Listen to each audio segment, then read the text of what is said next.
Hello friends, welcome to my YouTube channel NCERT hub.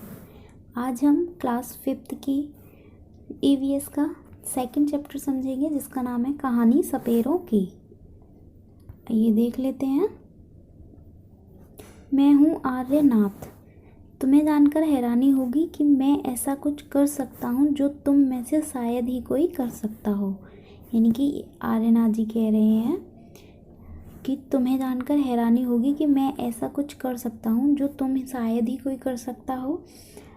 अब वो क्या कर सकते हैं जानते हो क्या? मैं बीन बजा सकता हूँ। तो वो बीन बजाने की कह रहे हैं कि मैं बीन बजा सकता हूँ।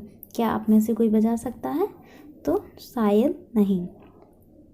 हो गए ना हैरान? हाँ, मैं सांपों को अपनी बीन की धुन पर नचा सकता हूँ। यह कला मैंने अपने लोगों से सीखी है। हमारे लोगों को कालबेलिया कहते हैं। अब जो आर्यनाथ हैं वो कह रहे हैं कि ये बीन बजा सकते हैं और सांपों को अपनी बीन की धुन पर नचा सकते हैं। आपने देखा होगा अक्सर जो सपेरे आते हैं वो अपने बीन को बजाकर सांपों को बुलाते हैं और नचाते हैं। तो उन लोगों वो बता रहे हैं कि ये जो कला है उन्होंने अपने ही लोगों से सीखी है और इन लोगों को क्या बोलते हैं? कालबेलिया बोलते हैं। क्या बोलते हैं? कालबेलिया।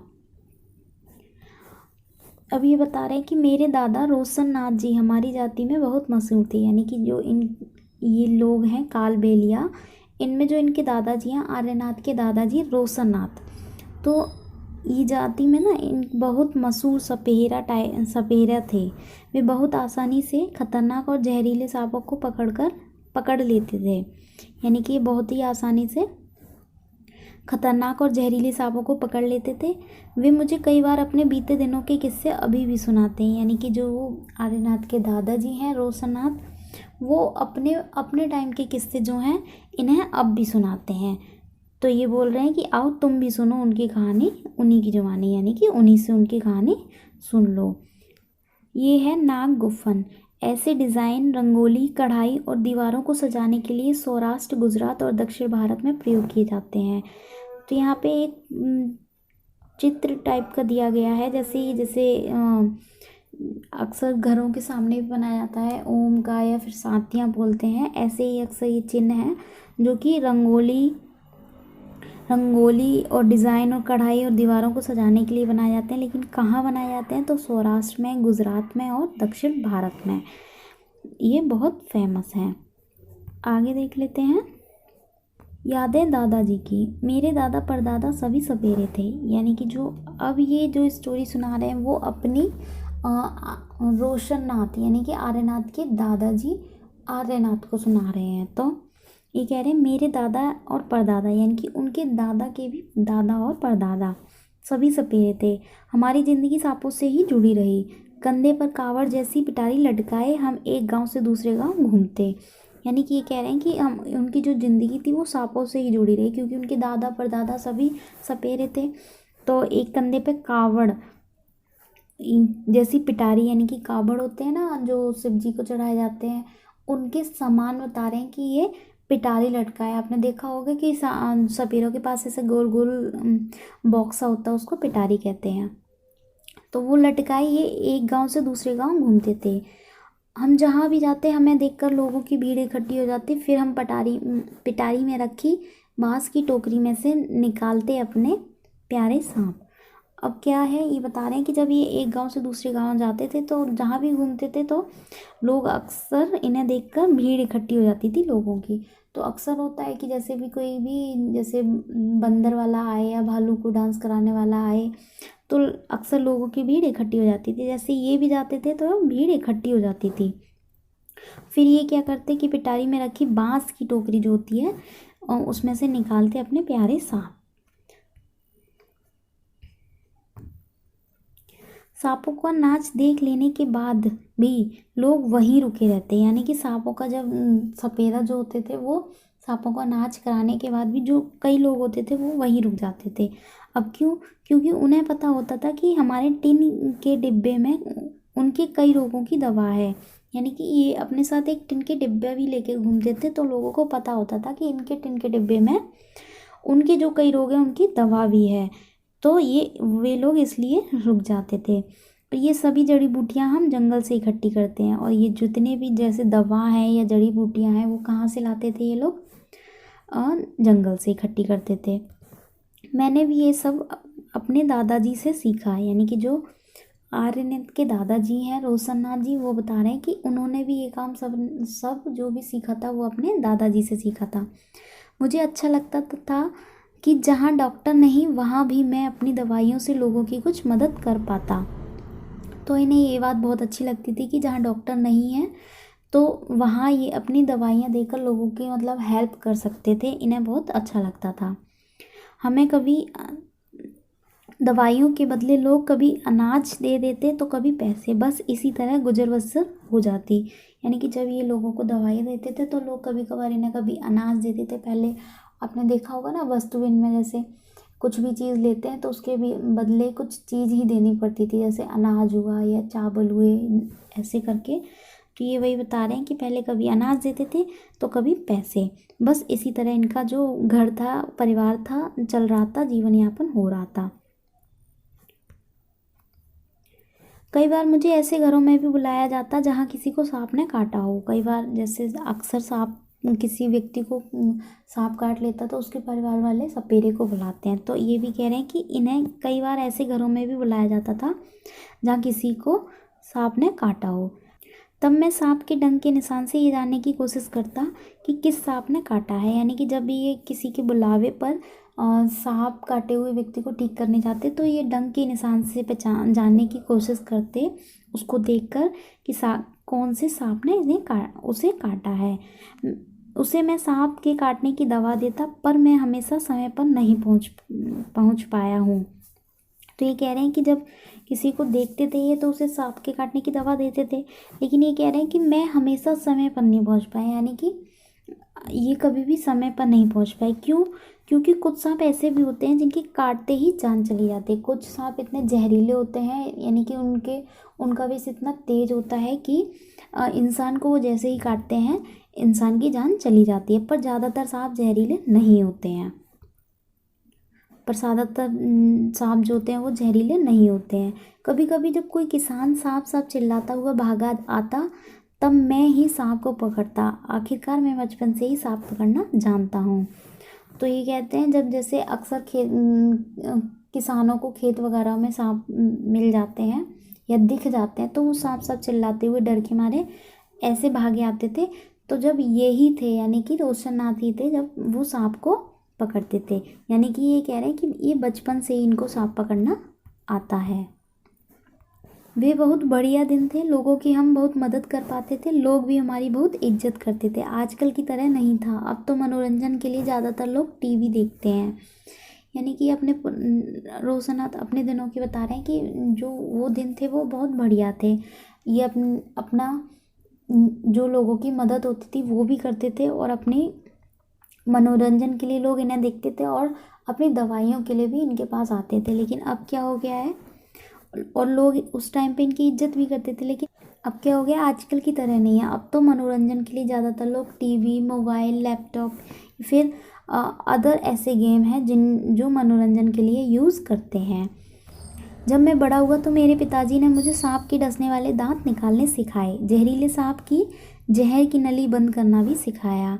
यानी कि जब ये बड़े हुए तो इनके पिताजी ने इनको सांप के डसने वाले दांत, यानी कि आपके दांत भी कई प्रकार के होते होंगे, तो उनको डसने वाले दांत तो निकालने सिखाए, जिससे कि उसको किसी इंसान को वो सांप डस ना पाए। और जहरीले सांप की जहर की नली भी होती है जिनको बंद करना सिखाया, जैसे कि वो अगर डस भी ले तो उसका जहर फैले नहीं, किसी इंसान को कोई दिक्कत ना हो। तो आगे देख लेते हैं। अब हम क्या करें।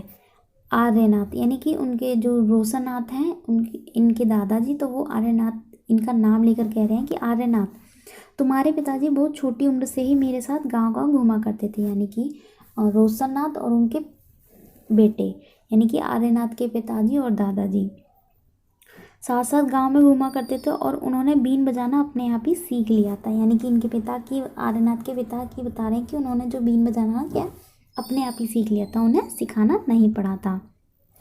आज की सोचूं तो बहुत परेशानी होती है। सरकार ने कानून बना दिया है कि ना तो कोई जंगली जानवरों को पकड़ सकता है और ना ही उन्हें अपने पास रख सकता है। कुछ लोग जानवरों को मारते हैं और उनकी खाल ऊंचे दामों में बेचते हैं, इसलिए ऐसा कानून बनाया गया। पर तो ये कह रहे हैं कि आज की सोचो तो इन्हें बहुत परेशानी होती है, क्योंकि सरकार ने कानून ऐसा बना दिया कि कोई भी जंगली जानवरों को पकड़ नहीं सकता है और ना ही उन्हें अपने पास रख सकता है। तो कुछ लोग जानवरों को मारते हैं और उनकी ऊंची खाल ऊंचे दामों में बेचते हैं। तो कुछ लोग क्या होता है कि जानवरों को मारते हैं और उनकी जो स्किन होती है वो बहुत से कामों में यूज़ होती है, तो उन्हें ऊंचे दाम यानी कि महंगे दामों में बेच देते हैं, इसलिए ऐसा कानून बनाया गया। पर ऐसे कानून से क्या है, बनाने से हमारी रोजी रोटी का क्या होगा, यानी कि जो सपेरे लोग हैं उनकी रोजी रोटी तो सांपों से ही चलती है। अब सरकार ने ऐसा कानून बना दिया तो इनकी रोजी रोटी पे बहुत फ़र्क पड़ा है। तो ये कहते हैं कि अब ऐसा कानून से हमारी रोजी रोटी कैसे चले, यानी कि हम जीवन यापन अपना कैसे करें। हम सपेरों ने कभी भी सांपों को नहीं मारा, ना ही कभी उनकी खाल बेची। कुछ लोग कहते हैं कि हम सांपों को बुरी हालत में रखते हैं।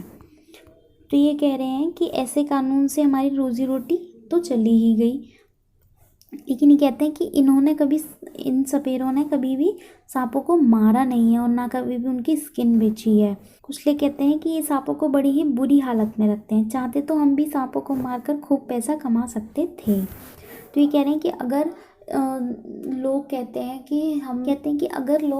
कि सपेरे जो होते हैं कि सांपों को बड़ी बुरी हालत में रखते हैं, तो ये कह रहे हैं कि अगर चाहते तो हम भी सांपों को मार कर या उसकी स्किन बेचकर बहुत पैसा कमा सकते थे। पर लेकिन अगर ये ऐसा करते तो इनकी ज़िंदगी ऐसी मुश्किल भरी, यानी कि ये इनका जो ज़िंदगी इतनी मुश्किल से कट रही है वो ऐसी परेशानियों भरी नहीं होती। सांपों को मारने की बात तो दूर, ये तो हमारी पूंजी है, यानी कि ये सांपों को इनकी अपनी पूंजी समझते हैं, यानी कि उसे संभाल के रखते हैं, उनकी देखभाल करते हैं, जो हम अपनी आने वाली पीढ़ी को सौंपते हैं, यानी कि जो ये अपनी आने वाली पीढ़ियों को सांपों को सौंपते हैं या उनकी देखभाल करना सिखाते हैं या उनसे रिलेटेड जो भी जानकारियाँ हैं वो अपनी आने वाली पीढ़ी को देते हैं। सांपों को तो हम अपनी बेटियों को शादी में तोहफे के रूप में भी देखते हैं। हमारे कालबेलिया नाच में भी सांप जैसी मुद्राएं होती हैं। अभी बता रहे हैं कि जैसे इनके यहाँ पे शादियाँ होती हैं तो ये बेटियों को अपने सांपों को गिफ्ट में दे देते हैं। और कालबेलिया भी बताया था कि ऊपर इन लोग सपेरों की एक जाति होती है, उनको कालबेलिया कहते हैं। तो ये कह रहे हैं इनके नाच में भी, यानी कि जो वो जाति होती है उन नाच में भी सांप जैसी मुद्राएं, यानी कि सांप जैसा स्टेप या मुद्रा होती है। आर्यनाथ, तुम्हें अपने परिवार के लिए अलग तरह की ज़िंदगी सोचनी पड़ेगी। अब ये कह रहे हैं अपने पोते से, आर्यनाथ से, कि तुम्हें अपने परिवार के लिए अलग ज़िंदगी सोचनी पड़ेगी, यानी जीवन यापन करने के लिए, रोज़ी रोटी कमाने के लिए कोई अलग काम देखना पड़ेगा, कोई अलग रोज़गार सोचना पड़ेगा। तुम भी अपने पिताजी की तरह बीन बजाने में माहिर हो। तुम अपने साथियों के साथ मिलकर एक बीन पार्टी बनाकर लोगों का मनोरंजन कर सकते हो। तो ये कह रहे हैं कि तुम पिताजी की तरह अपने बीन बजाने में माहिर तो हो, लेकिन तुम ये काम मत करना, तुम अपने साथियों के साथ मिलकर, अपने और लोगों के साथ मिलकर एक वीन पार्टी, ऑर्केस्ट्रा पार्टी आपने सुनी होगी, तो उसी की कह रहे हैं कि एक वीन पार्टी बनाकर तुम लोगों का मनोरंजन कर सकते हो। पर तुम पीढ़ियों से मिले सांपों के इस ज्ञान को व्यर्थ ना गंवाना, यानी कि अपनी इस नॉलेज को व्यर्थ मत गंवाना, इसे सहेज के रखना, इसे यूज़ में लाते रहना। अब यहाँ पे एक पॉइंट दिया गया है, बीन पार्टी के बाजे, बीन, तुम्बा, खजरी और ढोल। ढोल के अलावा बाकी तीनों बाजे सूखी लौकी से बनाए जाते हैं। अब ये इंटरेस्टिंग पॉइंट है फ्रेंड्स, इसमें से क्वेश्चन भी बन सकता है, जैसे कि अब जो बीन पार्टी के बाजे हैं उनमें इंस्ट्रूमेंट क्या होते हैं, तो बीन, तुम्बा, खजरी और ढोल, ये एक तरह के इंस्ट्रूमेंट होते हैं। जैसे कि आपने सुना होगा ढोलक है, तबला है, बांसुरी है, तो ये भी एक तरह के इंस्ट्रूमेंट हैं, बीन, तुम्बा, खंजरी और ढोल, जो बीन पार्टी के इंस्ट्रूमेंट हैं। तो इनमें से बताया गया है कि ढोल के अलावा, यानी कि ढोल को छोड़कर बाकी तीनों बाजे, यानी कि बीन, तुम्बा और खजरी, ये किससे बनाया जाता है, सूखी लौकी से। लौकी जानते होंगे आप, सब्जी होती है, तो जो सूख जाती है लौकी उससे बनाए जाते हैं, बीन, तुम्बा और खजरी। ये इंटरेस्टिंग पॉइंट है। और ये यहाँ पे इनका एक बीन पार्टी का पार्टी दिखाई गई है। ये कैसी है, ये अलग अलग तरह के इंस्ट्रूमेंट यानी कि बीन बजा रहे हैं और लोगों का मनोरंजन कर रहे हैं। तुम शहरों और गांव के बच्चों को बताना यानी कि सांपों से ना तो डरने की ज़रूरत है और ना ही नफरत करने की। तो ये कह रहे हैं कि तुम जब बीन पार्टी बनाओगे और शहरों और गांव में लोगों का मनोरंजन करने के लिए जाओगे तुम, तो शहरों और गांव के बच्चों को बताना कि सांपों से ना तो डरने की ज़रूरत है और ना ही उनसे नफरत, यानी कि ना तो उनसे डरो और ना ही नफरत करो। उन्हें सिखाना कि कैसे जहरीले सांपों को पहचानना है, कि उन बच्चों को भी सिखाना है कि जहरीले सांपों को कैसे पहचाना जाता है और उनसे कैसे बचाव किया जाता है। उन्हें यह भी बताना कि सांप तो किसान के दोस्त हैं, अगर सांप ना हो तो खेतों में फसलों को चूहों से कौन बताएगा। तो यहाँ पे एक इंटरेस्टिंग पॉइंट है कि अगर सांप के खेतों में होते हैं तो जो फसलें होती हैं चूहों से बचाई जा सकती हैं। तो सांप को किसान के दोस्त बताया गया है। अब यहाँ पे एक कालबेलिया नाच की मुद्रा दिखाई गई है। ऐसे उल्टा होकर ये डांस करते हैं। अब तुम उन सभी बच्चों को मेरी ये कहानी सुनाना, अपनी ज़िंदगी की एक नई कहानी भी बनाना अपने पोते पोती को सुनाने के लिए। तो ये कह रहे हैं कि अब जो रोशननाथ जी कह रहे हैं कि जो मेरी कहानी है वो तुम और अपनी कहानी बनाना और ये मेरी भी कहानी और अपनी भी कहानी अपने पोते पोतियों को सुनाना। यहाँ पे एक टीचर्स के लिए पॉइंट है कि इस किस्से में सपेरों और सांपों के आपसी संबंध और निर्भरता को दर्शाया गया है। सपेरों और सांपों के आपसी संबंध और निर्भरता यानी कि सपेरे जो होते हैं वो सांपों पर निर्भर रहते हैं कि उनकी रोजी रोटी चलती रहती है, उनका जीवन यापन उनसे चलता रहता है। और सांप होते हैं कि वो भी सपेरों से ही चलते हैं, यानी कि उन्हें देखभाल उनकी अपनी देखभाल होती रहती है। इसी तरह के और समुदायों पर बातचीत करके ये स्पष्ट किया जा सकता है कि अक्सर इन लोगों का जानवरों के प्रति क्रूर व्यवहार नहीं होता जैसी आम धारणा है। हमें भी जानवरों को छेड़ना और सताना नहीं चाहिए। तो ये कह रहे हैं कि इसी तरह के और समुदाय जैसे कि ये सांप और सपेरा हो गया, जैसे बंदर वाला हो गया, बंदर को डांस कराता है जो, ऐसे ही भालू वाला हो गया जो भालू को लेकर डांस कराता है। तो ये कह रहे हैं कि और भी समुदायों की बातचीत करके ये स्पष्ट किया जा सकता है कि जो लोग अपने जानवरों से रोजी रोटी चलाते हैं उनका अपने जानवरों के प्रति क्रूर व्यवहार यानी कि बुरा व्यवहार नहीं होता, वो उन्हें मारते पीटते नहीं हैं। जैसा कि हम लोगों की आम धारणा यह है कि वो जानवरों पर अत्याचार कर रहे होते हैं, वो जानवरों पर के प्रति उनका व्यवहार अच्छा नहीं होता है। और हमें भी यहाँ पे जानवरों को नहीं छेड़ना चाहिए या किसी प्रकार से उन्हें सताना नहीं चाहिए। अब यहाँ पे एक थोड़ा सा इंटरेस्टिंग है कि आप तुम जानते हो हमारे देश में पाए जाने वाले सांपों में से केवल 4 तरह के सांप ही जहरीले होते हैं। यानी कि हमारे देश में जितने भी सांप पाए जाते हैं उनमें से केवल 4 तरीके के सांप ही जहरीले होते हैं। अब ये कौन कौन से हैं तो इनके नाम मोस्ट इम्पोर्टेंट है, कई बार सीटेट एग्जाम्स में आ चुका है, जैसे नाग, करैत, दुबाइया और अफाई। अब इनके फ्रेंड्स पिक्चर भी दिए गए हैं, जैसे कि नाग ये रहा, दुबैया ये रहा, कुरैत ये रहा और अफाई ये रहा। ठीक, जब सांप किसी को काटता है तो उसके 2 खोखले जहर वाले दांतों से उस व्यक्ति के शरीर में जहर चला जाता है। यानी कि जब सांप काटता है तो उसके 2 खोखले दांत होते हैं जो जहर वाले होते हैं, जिनमें से जहर निकलता है, तो उस व्यक्ति के शरीर में जहर चला जाता है जिसको वो काटते हैं। इस जहर से बचने का एक ही उपाय है कि जिस व्यक्ति को सांप ने काटा उसे तुरंत जहर के असर को खत्म करने वाली दवाई या सीरम दी जाए। यानी कि सिर्फ एक ही, अगर ये जहर वाले सांप ने किसी व्यक्ति को काट लिया तो सिर्फ एक ही उपाय बताया है कि उस व्यक्ति को जल्दी से जल्दी सांप के जहर के असर को ख़त्म करने वाली दवाई या सीरम दे दी जाए। यह सीरम सांप के जहर से ही बनाया जाता है। अब ये क्या दवाई होती है जो सांप के जहर से ही बनाई जाती है, और यह सभी सरकारी स्वास्थ्य केंद्र यानी कि जो भी गवर्नमेंट स्वास्थ्य हेल्थ सेंटर होते हैं वहाँ पे मिलती है। आगे चैप्टर कंप्लीट हो चुका है फ्रेंड्स, ये बच्चों के लिए है। अब यहाँ पे एक थोड़ा सा इम्पोर्टेंट पॉइंट और है कि हम क्या समझें। सरकार ने कानून बना दिया है कि ना तो कोई जंगली जानवरों को पकड़ सकता है और ना ही उन्हें अपने पास रख सकता है। तुम्हें क्या लगता है कि ये कानून सही है या नहीं? अपने उत्तर का कारण बताओ और लिखो। तो फ्रेंड्स ये है कि सरकार ने कानून तो बना दिया है क्योंकि जंगली जानवरों को पकड़ सकता नहीं है और ना ही उन्हें अपने पास रख सकता है। तो ये कानून सही भी है क्योंकि कोई भी जानवर बंद रहकर या फिर घुटन में रहकर या किसी की बंदिश में रहकर नहीं रहना चाहेगा, वो अपने खुले जंगल में अच्छे से रह सकता है। लेकिन ये जो नियम है, ये जो कानून है, वो सिर्फ जंगली जानवरों के लिए है। जैसे कि पालतू जानवर जो होते हैं, गाय भैंस कुत्ता, इनके लिए नहीं है। तो ये एक तरह से सही भी है। और लेकिन जिन लोगों की रोजी रोटी कुछ जानवरों पे है, उनके लिए थोड़ा सा नुकसानदेह और परेशानी देने वाला भी कानून है। चैप्टर यहाँ पे फिनिश होता है। मिलते हैं नेक्स्ट वीडियो में। Bye bye.